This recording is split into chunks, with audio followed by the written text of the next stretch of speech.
Vitamin D chiqarayotgan paytda quyoshda toblanib olay. Kim aytdi? Men vitamin D ni manda bor deb. Menga bolaligimdan shunday deyishgan.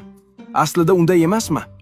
Teri, miyaga tushuntirchi. Gap shundaki, menda 7D gidroksolisterin degan modda bor. Quyoshning nurlari shu moddani vitamin D3 ga aylantirishga yordam beradi. Keyin tanam vitamin D ni xolekalsiferolga o'zgartiradi. Xolekalsiferol qon tomirlari orqali jigarga boradi. U yerda u kalsidiolga aylanadi. So'ng kalsidiol buyrakka borib, kalsitriolga aylanadi. Qisqasi kalsitriol bu tanaga tayyor shaklda kerakli bo'lgan vitamin D mi? Ha, shunday. Quyoshda vitamin D bor degan ma'lumot to'g'ri emas, bro. Men vitamin D ishlab chiqish jarayoniga yordam beraman. Qachon quyoshga chiqqan yaxshi, bro? Soat 9larda, lekin undan keyin emas. 10-20 daqiqa kifoya. Nega undan keyin bo'lmaydi?